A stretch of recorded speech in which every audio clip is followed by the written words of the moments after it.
Se você buscar os nossos cortes ao longo dos 5 anos, até parece que é um corte repetido e eu não estou ao vivo. Nós estamos ao vivo, sim.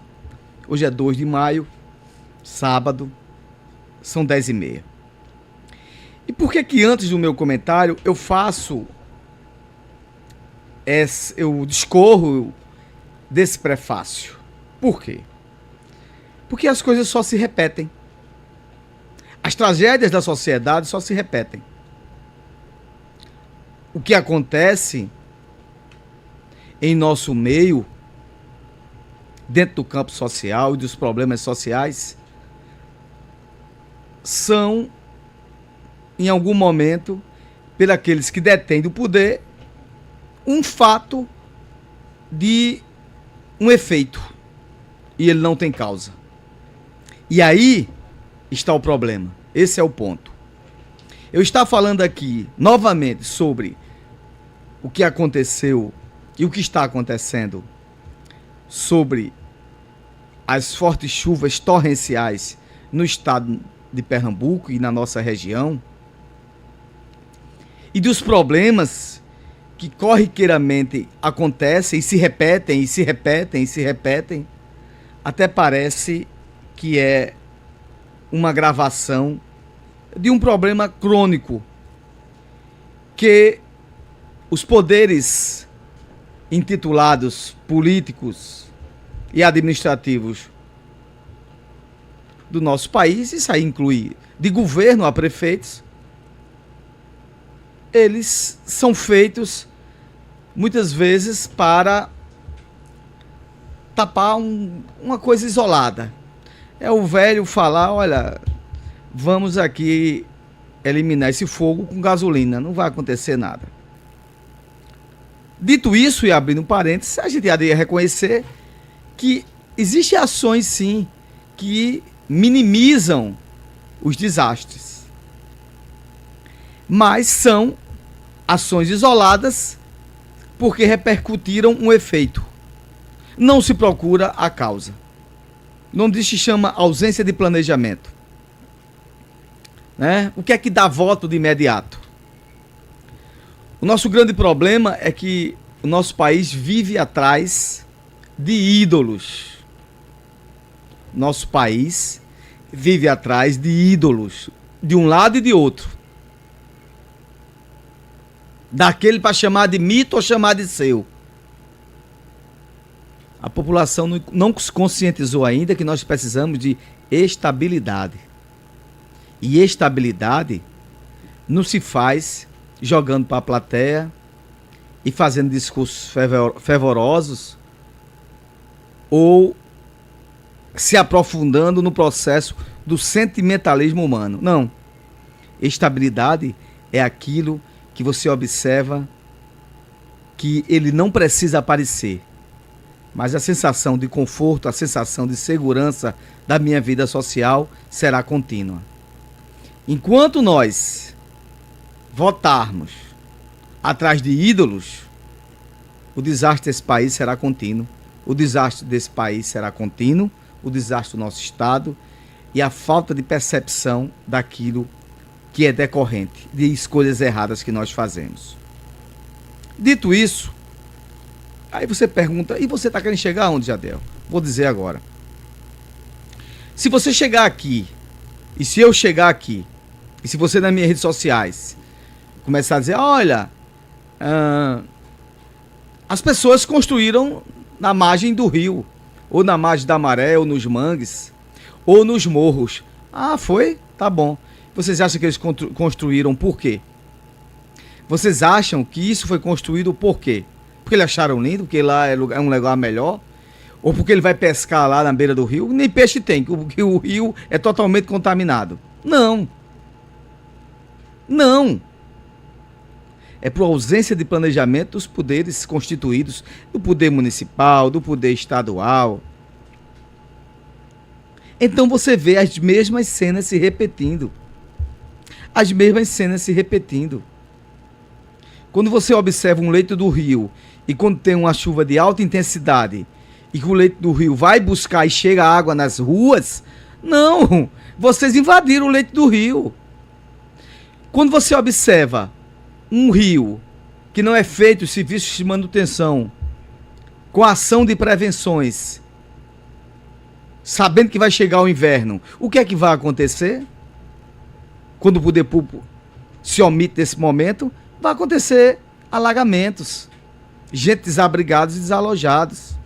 Quando você tá lá jogando um sofá dentro do rio, ou qualquer coisa que você acha que não presta, joga no rio e achando que isso não vai voltar para você, volta. Porque ele vai ficar lá numa grande enchente, ele vai aparecer na rua, e na rua onde você mora. Então é um conjunto de coisas que você tem que saber como funciona. Do lado a gente tem a ausência de responsabilidade dos poderes públicos. E aí eu estou falando de todos, de presidente a prefeito e a governadores. E também tem o lado da sociedade também.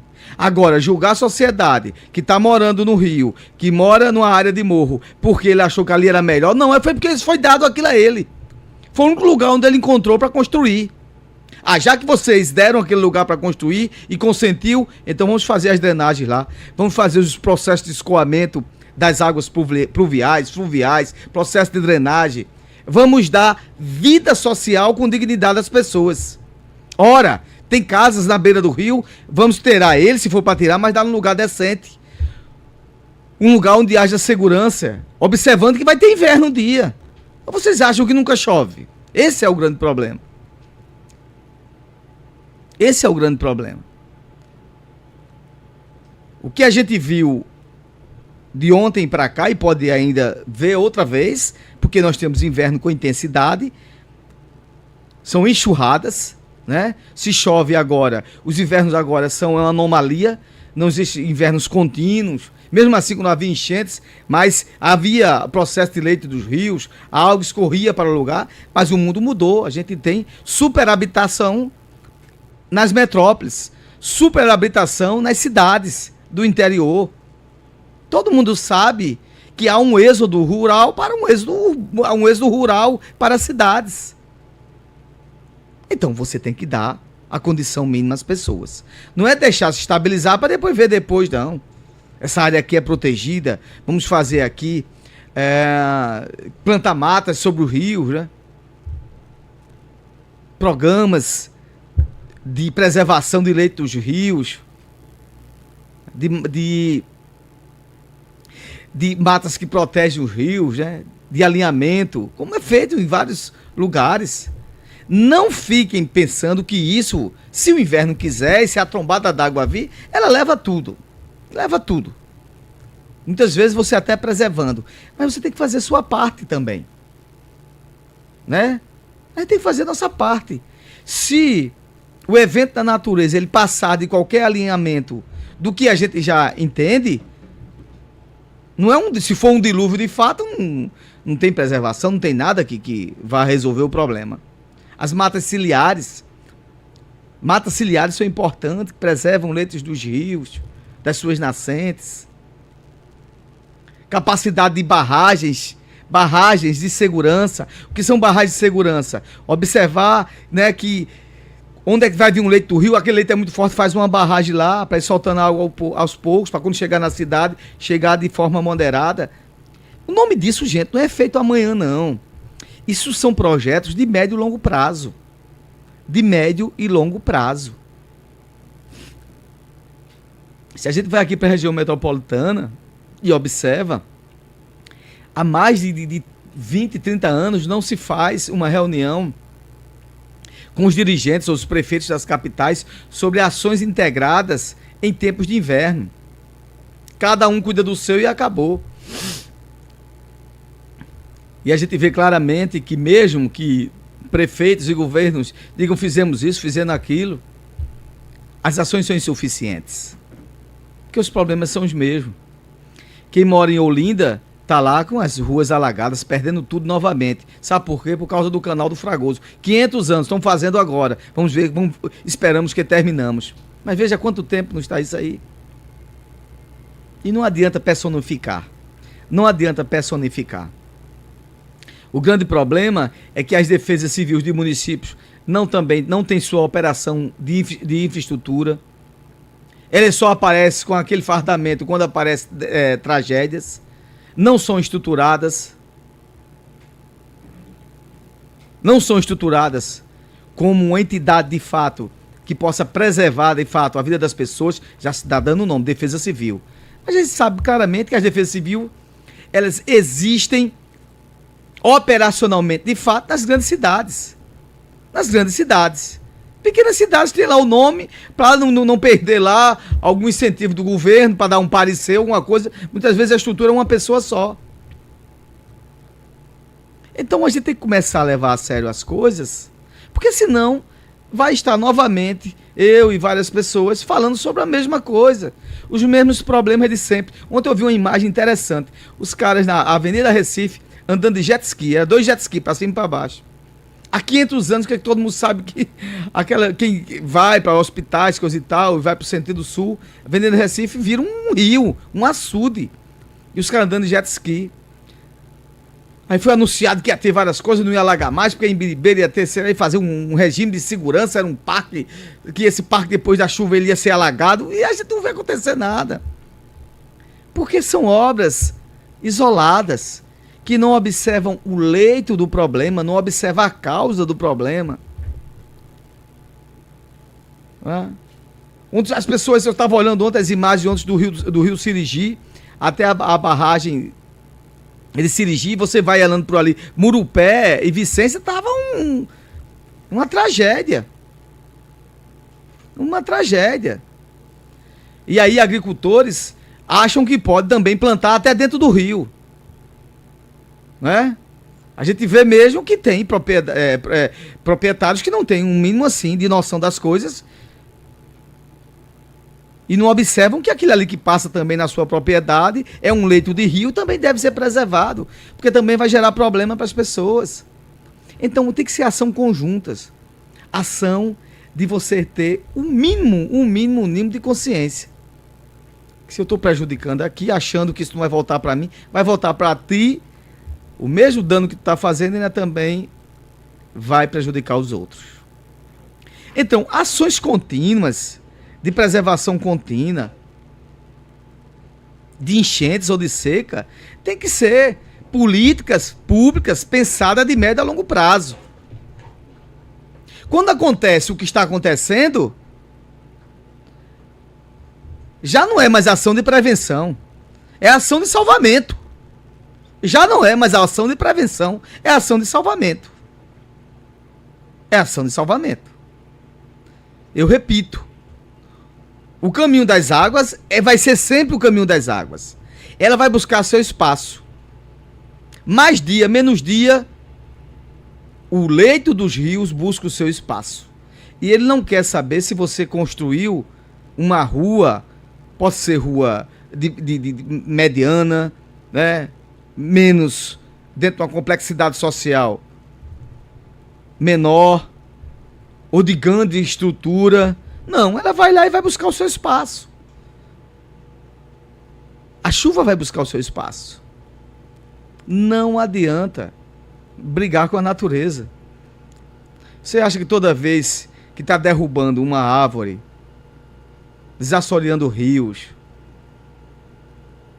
estragando a natureza, derrubando matas, você acha que a natureza está olhando para você, mas rapaz, você vai me acabar? Não. Ela pega, coloca as suas armas de outra maneira. E a outra maneira agora, temporais, desacertos na complexidade dos tempos, desacerto na complexidade das suas estações, isso tudo que acontece. Avanço dos mares. Então ninguém fique pensando que a natureza precisa de nós. Nada disso. A natureza não precisa da gente. Nós tomamos o espaço dela. E se a gente quer conviver mais ou menos em harmonia com ela, deve respeitá-la. Deve respeitá-la. E para a gente respeitar o poder público constituído, os poderes públicos, em esfera de município, estado, federal, tem que começar também a respeitar isso. Porque vai voltar para a gente. E você sabe quem mais sofre? Quem mais sofre são os pobres. Não há sombra de dúvida. Vocês viram as imagens de desabamentos, de desalojados? Quando você vê uma imagem dessa, você está achando o quê? Que foi a mansão dos ricos? Quando você vê as imagens, né, de caos, tragédia, que caíram ontem no estado, você pode observar onde é as localidades os mais pobres, daqueles que estão morando lá porque não foram observados pelo poder público, que não foi feita a ação de correção, de prevenção. O desmoronamento, o deslizamento de barreiras, quando são feitos, são nos morros. Que eu saiba, não tem lá. O PIB nacional não está morando lá, não. Está morando o trabalhador, as pessoas mais pobres, mais humildes. Os bairros que são acometidos por enchentes normalmente são daqueles que têm, dentro da sua escala social, menor. Não são os ricos. Por isso que eles não se importam tanto, né? E a verdade dói. Né? Eu me lembro uma vez, eu era garoto, houve uma grande enchente aqui em São Vicente, e que entrou água na casa onde nós morávamos. Nós morávamos até numa casa que foi do meu avô. Minha mãe era viva, meus pais eram vivos. E eu era muito garoto, eu comecei a me apavorar, comecei a chorar. Né? Isso o que? Na década de 80. Eu era bem garotinho. Já terminando 80 para 90. Uma grande cheia que houve. E essas coisas só se repetem. As inundações, as casas que são deslizadas. A grande maioria, não estou dizendo que as casas de pessoas de outros padrões também passam também por dificuldades também. Mas a grande maioria daqueles que não tem o apreço, não é? De uma visão ampla, de uma visão universal, de melhoria das drenagens, de melhoria das suas casas, né? Do olhar contínuo do poder público, E eu digo, sem nenhuma dificuldade, e nessa enchente entrou água em várias casas, tanto de pessoas com poder mais aquisitivo, como pessoas mais de poder menor, como era nós, éramos pobres, ou famílias humildes. Mas uma coisa que eu achei interessante era quando as pessoas falavam e eu escutavam. E veja só que o problema se repete. Isso aí, final da década de 80, a palavra era o seguinte: também as pessoas não cuidam dos rios, o rio está todo obstruído, não foi feito o alargamento do rio para quando vir. Ah, veja só, a gente faz 20, 30, 40 anos que o problema é o mesmo, que as coisas acontecem dessa forma. Quando a pessoa vai construir uma área de morro, ela deve de imediatamente, se vai ser consentido, veja só, se o poder público consente que a pessoa constrói numa área de morro, imediatamente tem que haver uma ação de prevenção. Não é colocar uma lona, não. Ação de prevenção, ação de drenagem, intervenções de melhoria, muros de arrimo, para pelo menos a pessoa, o cidadão, que também paga seus impostos. Não é porque ele é pobre que ele deve ser abandonado, não. Ele paga seus impostos e está lá e quer viver dignamente. Já que não tem um lugar decente para ele viver, vocês deram uma casa para ele construir numa área de morro, então, no mínimo, vocês têm que dar a dignidade de segurança e de infraestrutura para ele morar. Então faz lá muro de arrimos, faz os processos de drenagem, vê as barreiras, se tiver barreira em perigo, consertam lá, dá o corte perfeito. Muro de arrimo é muito importante, aqueles muros de pedra, é isso que eu estou falando. Drenagem também dessas áreas, para que a pessoa se sinta mais segura onde está morando.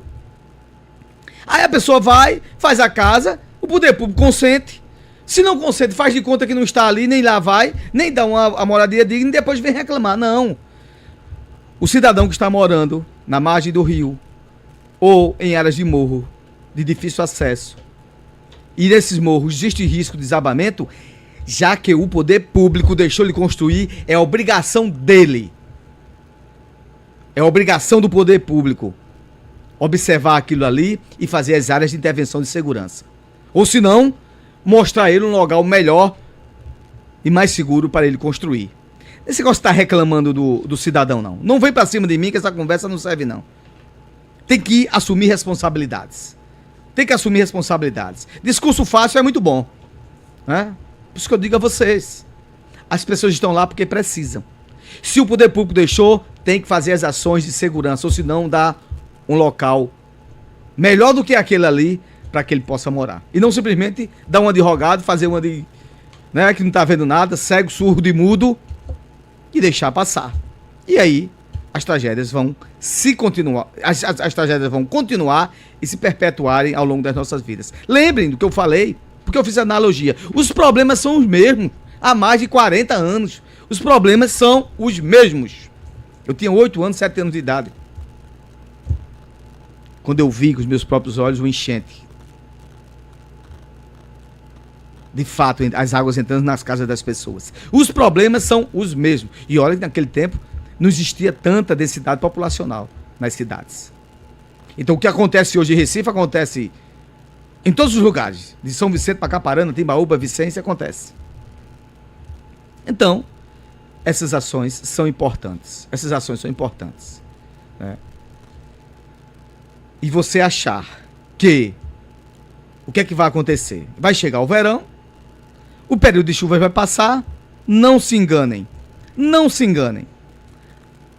Eu espero que próximo ano, a gente tem que ter esperança enquanto estiver vivo, a gente não venha falar das mesmas coisas, mas que haja ações de médio e longo prazo, ação de prevenção. Porque o que está acontecendo hoje é ação de salvamento. E ação de salvamento significa claramente que não houve planejamento para que reduzisse as catástrofes que nós estamos observando de ontem para cá.